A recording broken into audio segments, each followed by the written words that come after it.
आप सभी का स्वागत है यूथ अध्ययन के चैनल पे। देखिए एक बार फिर से मैं आप सभी के बीच एचपीटेट जून 2025 के लिए जीके का पार्ट 4 लेके आ चुका हूँ। पार्ट 4 का जो पहला क्वेश्चन है कि पजौता आंदोलन किस वर्ष हुआ। अगर बात की जाए पजौता आंदोलन की तो ये किस वर्ष हुआ था, तो ऑप्शन बी यहाँ से बिल्कुल सही हो जाएगा। पजौता आंदोलन 1942 में हुआ। अब प्रश्न पूछने वाला प्रश्न यहाँ से ये पूछता है कि पजौता आंदोलन 1942 में हुआ, हिमाचल प्रदेश के किस जिले में ये पजौता आंदोलन हुआ था। तो अगर पजौता आंदोलन की बात करें तो हिमाचल प्रदेश के सिरमौर जिले में हुआ था। इस बात को आपने याद रखना है। देखिए इस आंदोलन के जो प्रमुख नेता थे वो श्री लक्ष्मी सिंह और वेद सूरत सिंह महत्वपूर्ण भूमिका निभाई थी इस आंदोलन में। इस बात को आपने याद रखना है। दो नाम है, लक्ष्मी सिंह और वेद सूरत सिंह। देखो सूरत सिंह का नाम बहुत बार पूछा जाता है कि वैद्य सूरत सिंह जो है वो किस आंदोलन से संबंधित थे। तो वैद्य सूरत सिंह जो है वो पजौता आंदोलन जो 1942 में होता है इससे संबंधित। क्वेश्चन पूछने वाला क्वेश्चन ये भी पूछता है जब सिरमौर में पजौता आंदोलन होता है तो उस समय सिरमौर के राजा कौन थे। तो उस समय सिरमौर के जो राजा थे वो राजेंद्र सिंह थे, राजेंद्र प्रकाश थे। इस बात को आपने याद रखना है। राजेंद्र सिंह प्रकाश आप कह सकते हैं। अगर बात की जाए राजेंद्र प्रकाश की तो राजेंद्र प्रकाश सिरमौर के अंतिम राजा थे। इस बात को भी आपने याद रखना है। उसी प्रकार अगर सिरमौर में राजाओं की बात करते हैं, वैसे तो सिरमौर में बहुत सारे राजा हैं, लेकिन हम बात कर लेते हैं जो अमर प्रकाश। अमर प्रकाश जो है राजेंद्र प्रकाश से पहले राजा होते थे। अगर अमर प्रकाश की बात करें तो अमर प्रकाश को 1918 में अंग्रेजों के द्वारा महाराजा की उपाधि दी गई थी। तो ऐसे कौन से राजा थे सिरमौर के जिनको 1918 में महाराजा की उपाधि दी गई थी, तो इनका नाम था राजा अमर प्रकाश। उसी प्रकार हिमाचल प्रदेश की सबसे पुरानी लाइब्रेरी भी सिरमौर जिले में स्थित है। ये भी राजा अमर प्रकाश इसके द्वारा बनाई गई थी, अमर प्रकाश। तो हिमाचल प्रदेश की जो सबसे पुरानी लाइब्रेरी है उसका नाम है महिमा लाइब्रेरी, जो कि अमर प्रकाश ने अपनी बेटी के नाम से बनाई थी। महिमा लाइब्रेरी, महिमा पुस्तकालय हिमाचल प्रदेश का सबसे पुराना पुस्तकालय है, सबसे पुरानी लाइब्रेरी है। इस बात को आपने याद रखना है। अगर बात की जाए सिरमौर जिले की, महिमा लाइब्रेरी की स्थापना इनके द्वारा की गई थी, महाराजा अमर प्रकाश के द्वारा। भाई सिरमौर जिले को दो भागों में बांटने वाली नदी, तो सिरमौर जिले को दो भागों में बांटने वाली नदी जो है वो जो कि सिरमौर जिले का विभाजन करती है गिरियार और गिरिपार में। तो सिरमौर जिले को दो भागों में जो नदी बांटती है वो है गिरी नदी। इस बात को आपने याद रखना है। और सिरमौर जिले की जो स्थापना है वो राजा रसालू के द्वारा की जाती है। ये भी मोस्ट इंपॉर्टेंट क्वेश्चन है। अगर आप टेट परीक्षाओं की तैयारी कर रहे हैं और आप भी अपना टेट क्लियर करना चाहते हैं तो आप हमसे जुड़ सकते हैं। हमारे बैचेज जो है वो 1 फरवरी और 25 जनवरी से 1 फरवरी के बीच में शुरू हो रहे हैं। एडमिशनें शुरू हो जाएगी। ये हमारा कॉन्टैक्ट नंबर है 7876145409। आप इस नंबर पे कॉन्टैक्ट कर ले। और अगर आप किसी भी स्ट्रीम पे टेट देना चाहते हो, चाहे नॉन मेडिकल है, चाहे एलटी हिंदी है, चाहे आपका कोई भी एग्ज़ाम रहेगा, आपके लिए यहाँ पर हर एक चीज़ की कोचिंग रहने वाली है। फीस मात्र 499 रुपये। क्लासेस जो यहाँ पर रहती है हमारी वो लाइव प्लस रिकॉर्डेड रहती है। प्लस हम आपको हैंड रिटन नोट्स भी देते हैं, चाहे किसी भी सब्जेक्ट के हो। टेट के हर एक सब्जेक्ट के हम आपको स्मार्ट नोट्स जो है वो प्रोवाइड करवाते हैं। तो अगर आप हमारे साथ जुड़ना चाहते हैं तो जल्दी से जल्दी आप इस नंबर पे कांटेक्ट कर ले और अपना रजिस्ट्रेशन जो है वो जल्दी से जल्दी करवा ले। तो 7876145409। आप एडमिशन भी अब शुरू होने वाली है 25 जनवरी से। अगले क्वेश्चन की बात करते हैं कि हिमाचल प्रदेश किस वर्ष केंद्र शासित प्रदेश बना। देखिए Himachal Pradesh become union territory in बीच ईयर। तो हिमाचल प्रदेश जो यूटी बनता है वो 1956 में बनता है। ऑप्शन डी यहाँ से बिल्कुल सही हो जाएगा। यूटी 1956 में बनता है।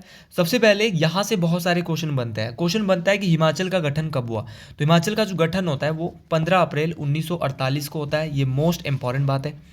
उसके बाद जब हिमाचल का गठन होता है तो 30 छोटी बड़ी रियासतें, याद रखेंगे 30 छोटी बड़ी रियासतों के साथ हिमाचल प्रदेश का गठन होता है। इस बात को आप याद रखें। और जब हिमाचल का गठन हुआ था तो हिमाचल में कितने जिले थे, ये भी बहुत दफ़ा क्वेश्चन बनता है। तो जब हिमाचल का गठन होता है तो हिमाचल प्रदेश में 4 जिले थे। एक ट्रिक आपको याद रखना है, SMMC।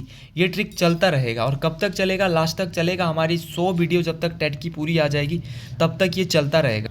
और ट्रिक जो मैंने दिया है वो दिया है SMMC, सिरमौर, मंडी, म्हासू और चंबा। 4 जिले थे। कौन से जिले थे बोलेंगे, सिरमौर, मंडी, म्हासू और चंबा। सर 4 जिले होते थे जब हिमाचल प्रदेश का गठन हुआ था। इस बात को आपने याद रखना है। इसके बाद हिमाचल प्रदेश पारसी कब बनता है, गौ श्रेणी का राज्य कब बनता है, तो 1951 में गौ श्रेणी का राज्य बनता है।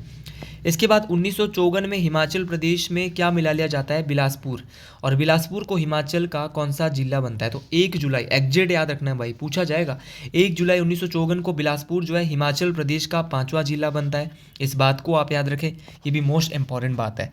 इसके बाद हिमाचल प्रदेश में केंद्र शासित प्रदेश 1956 में यूटी बनता है। इसके बाद 1957 में हिमाचल में क्या होता है, क्षेत्रीय परिषद बनती है। क्या बनती है, क्षेत्रीय परिषद। बहुत बार ये क्वेश्चन पूछा गया है कि हिमाचल प्रदेश में क्षेत्रीय परिषद की स्थापना कब हुई, तो क्षेत्रीय परिषद तो हिमाचल में बनी थी वो 1957 में बनती है, इस बात को आपने याद रखना है। इसके बाद 1 मई 1960 को क्या होता है, किन्नौर को हिमाचल प्रदेश का छठा जिला बनाया जाता है, इस बात को आपने याद रखना है। इसके बाद विशाल हिमाचल का निर्माण 1966 में होता है, ये भी आप बात याद रखें, मोस्ट इंपॉर्टेंट बात है। और जब विशाल हिमाचल का निर्माण होता है तो हिमाचल में कितने जिले होते हैं, तो 10 जिले होता है। उस समय हिमाचल में 10 जिले होते हैं, मोस्ट इंपॉर्टेंट है।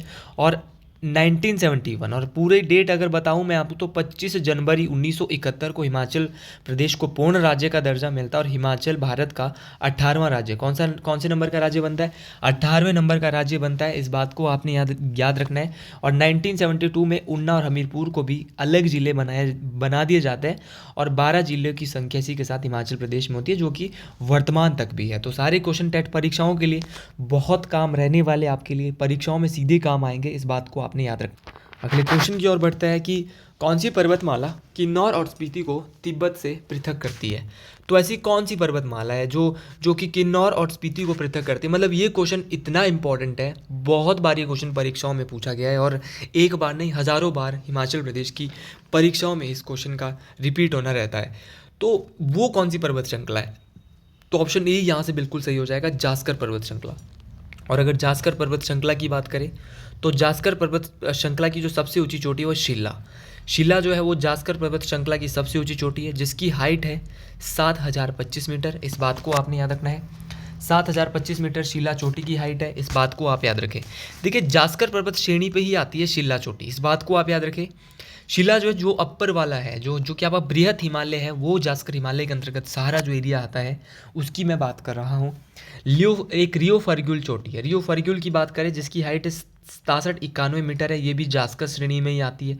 जास्कर श्रेणी की अगर बात करें भाई, यहाँ पर बहुत कम वर्षा होती है, तो हिमाचल प्रदेश की ऐसी कौन सी पर्वतमाला है जहाँ पर बहुत कम वर्षा देखने को मिलती है, तो वो जास्कर पर्वत श्रेणी है, इस बात को आपने याद रखना। भाई मेवों के उत्पादन के लिए जो उपयोगी है वो भी जास्कर पर्वत श्रेणी है, इस बात को आप याद रखें। चाहे वो आपका सांच चोटी है, आपका चीनी, आपका इसके अलावा अगर मैं दर्रों की बात करता हूँ, जैसे कि सांच दर्रा हो गया, आपका चीनी दर्रा हो गया, आपका छोबिया दर्रा हो गया, आपका कुक्ती दर्रा जो कि कुक्टी दर्रा हो गया, आपका हमटा हो गया, चंद्रखेरनी दर्रा हो गया जो कि कुल्लू में है, ये सारे के सारे जो दर्रे हैं वो किस श्रेणी में आते हैं, वो जास्कर श्रेणी में। याद रखना है कौन कौन से दर्रे बताए, सांच दर्रा पूछा जा सकता है किस श्रेणी में आता है, जास्कर श्रेणी में। चीनी दर्रा, छोबिया दर्रा, कुक्ती दर्रा, ये ऊंचाई वाले जितने भी दर्रे हैं वो जास्कर श्रेणी के अंतर्गत आते हैं, इस बात को आपने याद रखना है। अब हिमाचल प्रदेश में 3 प्रकार के हिमालय, सबसे निचला जो एरिया है जो कि 350 से 1500 मीटर तक है, उसको बोलते हैं शिवालिक हिमालयस। क्या बोलते हैं, शिवालिक हिमालयस बोलते हैं। और शिवालिक का जो शाब्दिक अर्थ होता है वो होता है शिव की जटाएं या शिव की अलकाएं।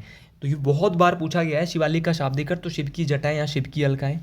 उसके बाद होता है मध्य हिमालय जिसको मिड हिमालय कहते हैं, ये होता है 1500 से 450 मीटर, 4500 मीटर, 1500 से 4500 मीटर सॉरी। और उसके बाद होता है आंतरिक या बृहत हिमालय जो कि बहुत ऊंचाई पे होता है, जो कि 4500 से, जो कि बृहत हिमालय। और याद रखना जो आपका शिवालिक हिमालय है उसको मानक पर्वत कहते हैं, और जो कि आपका मध्य हिमालय है उसको कहते हैं मौलाक पर्वत। तो ये भी पूछा गया है, मानक पर्वत और मौलाक पर्वत किसको कहते हैं, बहुत बार ये क्वेश्चन रिपीट होते हैं, तो इनको भी आपने याद रखना है। भाई धौलाधार पर्वत रेंजेस हिमाचल प्रदेश में मुख्य रूप से कहाँ पर दिखाई देती है, कि जिले में, तो एक कांगड़ा जिले में हमको देखने को मिलती है, इस बात को भी आप याद रखें, मोस्ट इंपॉर्टेंट बात। अगले क्वेश्चन की ओर बढ़ते, अगला क्वेश्चन बोल रहा है कि पीन पार्वती दर्रा इस नाम से सुप्रसिद्ध है। पीन पार्वती दर्रे को जो है वो वैली ऑफ शेडोज़ कहते हैं, परछाइयों की घाटी भी कहा जाता है, ऑप्शन बी यहाँ से सही होगा। ऐसे ही रैंडम क्वेश्चन आपको बहुत कम देखने को परीक्षा में मिलते हैं। देखिए यहाँ पर वैली ऑफ फ्लावर्स भी दिया है, फूलों की घाटी। भाई फूलों की घाटी कहाँ पे है, उत्तराखंड में। आपने सुना होगा नंदा देवी और फूलों की घाटी नेशनल पार्क, तो ये तो उत्तराखंड में, हिमाचल का तो इसके साथ कोई वास्ता ही नहीं है। हिमाचल में है वैली ऑफ शेडोज़ जिसको पिन पार्वती दर्रा भी कहते हैं, इस बात को आपने याद रखना है। वही एक साइलेंट वैली भी भारत में पड़ती है, साइलेंट वैली जो है वो भारत के केरल में है, मोस्ट इंपॉर्टेंट है, परीक्षाओं में पूछी जाती है। हिमाचल के अगर दर्रों की बात करें, बहुत सारे दर्रे हिमाचल की भी परीक्षाओं में पूछ लिए जाते हैं, जैसे कि आपका बारालाचा दर्रा। अगर बारालाचा दर्रे की बात करें तो इसको pass with crossroads on summit कहा जाता है। ये कुल्लू और मनाली के बीच में, इस बात को आपने याद रखना, बारालाचा दर्रा, इसको pass with crossroads on summit भी कहा जाता है, मोस्ट इंपॉर्टेंट है। कुंजुम दर्रा बहुत बार पूछा जाता है, लाहौल और स्पीति के बीच में कुंजुम दर्रा या लाहौल को स्पीति से अलग करता है। तो लाहौल को स्पीति से अलग करने वाले दर्रे को क्या बोलते हैं? तो भैया उसको बोलते हैं कुंजुम दर्रा। टेम्पोला दर्रा आपने बहुत बार सुना होगा, लेकिन अगर नहीं सुना है तो आज मेरी क्लास में सुन लीजिएगा। टेट परीक्षा उतनी आसान आने वाली नहीं है। टेम्पोला दर्रा जो है वो कहाँ पे है? लाहौल स्पीति में है। ये भी आपको याद रखना है। तो कितने दर्रे लाहौल स्पीति में हो गए? आपका कुंजुम दर्रा हो गया, आपका टेम्पोला दर्रा हो गया। इसके अलावा एक किन्नौर में एक दर्रा है जिसको बोलते हैं भाभा दर्रा। भाई भाभा दर्रा कहाँ पे? भाभा घाटी, भाभा दर्रा, तो भाभा दर्रा किन्नौर में है। इसके अलावा हमटा पास, हमटा दर्रा मोस्ट इंपॉर्टेंट है। यह पीर पंजाल, कुल्लू और स्पीति के बीच में है। ये भी आपको याद रखना है, हमटा दर्रा कहाँ पे। और एक दराटी दर्रा है जो कि चंबा को पांगी से अलग करता है। किन्नौर में ही मनीरेंग दर्रा है। तो सांच दर्रा ये भी चंबा को पांगी से अलग करता है। दराटी दर्रा ये भी चंबा को पांगी से अलग करता है। इसके अलावा एक रोहतांग दर्रा है। रोहतांग दर्रे की अगर बात करें, रोहतांग दर्रा जिसको प्लेन ऑफ क्रॉप्सिस कहते हैं और इसको लाशों का ढेर भी कहा जाता है। क्या कहते हैं? लाशों का ढेर। तो हिमाचल प्रदेश के किस दर्रे को लाशों का ढेर कहते हैं? तो वो रोहतांग दर्रे को कहते हैं। इस बात को आपने याद रखना है, मोस्ट इंपॉर्टेंट। अगर मैं हिमाचल के सबसे ऊंचे दर्रे की बात करता हूँ तो हिमाचल का सबसे ऊंचा दर्रा है परांगला दर्रा। बहुत बार पूछा गया है परांगला दर्रा। तो हिमाचल का सबसे ऊंचा जो दर्रा है उसका नाम है परांगला दर्रा। इस बात को आप याद रखें। और एक है कांगला दर्रा। कांगला दर्रा बहुत बार पूछा गया है। तो कांगला दर्रा लाहौल को मियार घाटी को लद्दाख से जोड़ता है। तो लाहौल को मियार घाटी को लद्दाख से, तो लाहौर की जो मियार घाटी है उसको लद्दाख से जोड़ने वाले दर्रा का नाम क्या है? इसका नाम है आपका कांगला दर्रा, कांगला पास। बहुत बार पूछा गया है। अगले क्वेश्चन की ओर बढ़ते हैं कि महाराणा प्रताप सागर झील को यह भी कहते हैं। देखिए जो महाराणा प्रताप सागर झील है उस झील को पौंग बांध के नाम से भी जाना जाता है। ये मोस्ट इंपॉर्टेंट बात है। बहुत बार ये क्वेश्चन परीक्षाओं में पूछा गया है। तो ऑप्शन ए यहाँ से बिल्कुल सही हो जाएगा। देखिए अगर मैं पौंग बांध की बात करता हूँ तो इसे 1960 के आसपास बनाया गया था। इस बात को आपने याद रखना है। और ये जो पौंग झील जो है, ये पौंग झील, पौंग बांध एक कृत्रिम है और इसको 1983 में वन्यजीव अभयारण्य भी घोषित किया जाता है।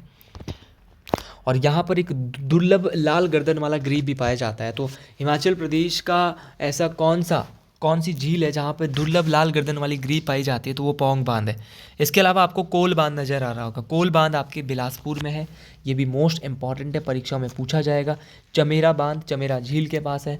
ये चंबा जिले में स्थित है। इसके अलावा हिमाचल प्रदेश में बहुत सारी झीलें हैं, जैसे कि हिमाचल प्रदेश की सबसे बड़ी कृत्रिम झील कौन सी है? गोविंद सागर झील। देखिए अगर गोविंद सागर झील की बात करें तो गोविंद सागर झील की अगर मैं बात करता हूँ तो विश्व की सबसे बड़ी गुरुत्वाकर्षणीय जो यहाँ पर बांध बना है, गोविंद सागर बांध भी है, इसको बांध भी कहते हैं। तो ये ग्रेविटेशनल डैम है और पंडित नेहरू के द्वारा जो गोविंद सागर डैम है इसे पुनरुत्थान भारत का नया मंदिर कहा गया था। इस बात को आपने याद रखना, ये भी मोस्ट इंपॉर्टेंट बात है, परीक्षाओं में काम आने वाली बात है। सारी बातें परीक्षाओं में काम आने वाली है। घड़ासरू झील चंबा में है, बहुत बार पूछा गया। अगर मैं चंबा के झीलों की बात करता हूँ तो घड़ासरू झील चंबा में है, खजियार झील चंबा में है, लामाढल झील चंबा में है, मणिमेश झील चंबा में है, महाकाली झील चंबा में है, चंद्रकूप ताल झील जो है चंबा में। कौन कौन सी बोली एक बार फिर से सुन लीजिए? गड़ासरू, खजियार, लामाढल झील, मणिमेश झील, चमेरा झील, महाकाली झील, चंद्रकोपताल झील। चंद्रकोपताल झील की बात करूं हमेशा बर्फ़ से ढकी रहती है, मोस्ट इंपॉर्टेंट है। दो झीलें और है, एक है करेरी और दूसरी है आपकी कराली। दो करेरी झील है भाई, वो जो करेरी है वो तो आपके कांगड़ा में है। और अगर करेली की बात करता हूँ, अगर मैं कराली झील की बात करता हूँ तो गंदे पानी की एक झील है कराली झील जो कि शिमला में है। इस बात को आपने याद रखना, अनाडेल मैदान के साथ है। ये भी आप याद रखें, मोस्ट इंपॉर्टेंट बात है। स्केटिंग के लिए हिमाचल की कौन सी झील प्रसिद्ध है? तो वो है नाको। बहुत बार टेट परीक्षाओं में सीधा क्वेश्चन आया है। नाको झील स्केटिंग के लिए प्रसिद्ध है। इस बात को आप याद रखें, मोस्ट इंपॉर्टेंट बात है, परीक्षाओं में काम आने वाली बात। और हिमाचल प्रदेश की सबसे बड़ी प्राकृतिक जो झील है वो रेणुका झील है, जिसका आकार सोती हुई स्त्री की तरह है। रेणुका झील का हिमाचल प्रदेश की सबसे बड़ी नेचुरल लेक है, मोस्ट इंपॉर्टेंट है। किसी वीडियो में मैंने कुछ इसके बारे में थोड़ा अगर गलत बताया होगा तो यहाँ बिल्कुल सही सुन लें। हिमाचल की सबसे बड़ी प्राकृतिक झील है रेणुका झील। इस बात को, वहाँ मैंने एकमात्र प्राकृतिक झील, लेकिन ये प्राकृतिक तो बहुत सारी है, लेकिन हिमाचल की जो रेणुका झील है ये सबसे बड़ी प्राकृतिक है, सबसे बड़ी नेचुरल लेक है। इस बात को आप याद रखें। और इसका आकार सोई हुई स्त्री की तरह है। यहाँ पर अंतर्राष्ट्रीय रेणुका मेला दिवाली के ठीक 10 दिन बाद लगता है। इस बात को आप याद रखें, ये भी मोस्ट इंपॉर्टेंट बात है, परीक्षाओं में काम आने वाली बात है। अगला क्वेश्चन बोल रहा है कि हिमाचल प्रदेश के किस जिले में तत्ता पानी गर्म पानी का झरना स्थित है। अगर तत्ता पानी गर्म पानी के झरने की बात की जाए, ये कहाँ पर है, बहुत बारी क्वेश्चन पूछा गया है, परीक्षाओं के लिए मोस्ट इंपॉर्टेंट बनता है। देखिए, अगर मैं तत्ता पानी गर्म पानी की बात करता हूँ, ये कहाँ पर स्थित है हिमाचल प्रदेश में, मोस्ट इंपॉर्टेंट है। ये जो है वो मंडी जिले में स्थित है। तत्ता पानी जो है वो कहाँ पर है, मंडी जिले में है, मोस्ट इंपॉर्टेंट है, परीक्षाओं में पूछा जाता है। देखिए, ये तो मंडी में है। इसके अलावा अगर मैं बात करता हूँ कुल्लू की, कुल्लू ऑप्शन में दिया है, ऑप्शन ए में ही दिया है, ऑप्शन डी तो सही है, तत्ता पानी तो गर्म पानी का है, मंडी में। लेकिन अगर कुल्लू की बात करें, कुल्लू में आपका जैसे कि कसोल गर्म पानी का झरना है, जो कि बुनतर हवाई अड्डे से 32 किलोमीटर दूर है। खीर गंगा कुल्लू में है, आपका वशिष्ठ कुल्लू में है, मणिकरण कुल्लू में है, जो कि पार्वती नदी के तट पर है। मणिकरण गर्म पानी का झरना, सीधा क्वेश्चन आता है किस नदी के किनारे है, तो ये पार्वती नदी के तट पर है। वशिष्ठ अगर गर्म पानी के झरने की बात करता हूँ तो ये ब्यास नदी के बाएं तट पे है। और अगर मैं शिमला की बात करता हूँ, शिमला ऑप्शन में दिया है, तो शिमला में दो झरने हैं। एक ज्यूरी है, ज्यूरी एक गर्म पानी का है, चैडविक एक ठंडे पानी का। तो दोनों ये भी आपको याद रखना है, मोस्ट इंपॉर्टेंट है। हिमाचल प्रदेश में बहुत सारे गर्म पानी के झरने हैं, वैसे तो पता नहीं चलता। सलोल है, सलोल कहाँ पे भाई, कांगड़ा में है सलोल। बैजनाथ के पास भी एक गर्म पानी का झरना है। तो इस प्रकार की सुलह एक ठंडे पानी का चश्मा जो कि कांगड़ा में ही है। रहाला झरना मनाली के कुल्लू में है, इस बात को आप याद रखिए। सप्तधारा, एक सप्तधारा है, सप्तधारा है, ये चंबा के पंचपूला में पड़ता है सप्तधारा झरना, तो ये भी आपको याद रखना है। धनचो भी बहुत बार पूछा गया है, धनचो जो है वो चंबा में है। तो इस प्रकार के क्वेश्चन पूछे जाते हैं परीक्षाओं में। अगला क्वेश्चन, आज का आखिरी क्वेश्चन, कि गुम्मा और द्रंग की नमक की खाने किस लिए प्रसिद्ध है।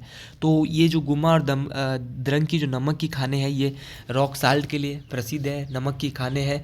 तो ऑप्शन डी यहाँ से बिल्कुल सही हो जाएगा। तो आज के लिए हमारी वीडियो यहीं पर रोकते हैं। अगर आपको वीडियो अच्छी लगी है तो कमेंट बॉक्स में ज़रूर लिखें भगवान महादेव का नाम, हर हर महादेव। आज के लिए इतना ही, मिलते हैं अगली वीडियो में। हर हर महादेव, जय हिंद, जय हिमाचल प्रदेश, हर हर महादेव, जय शंकरा।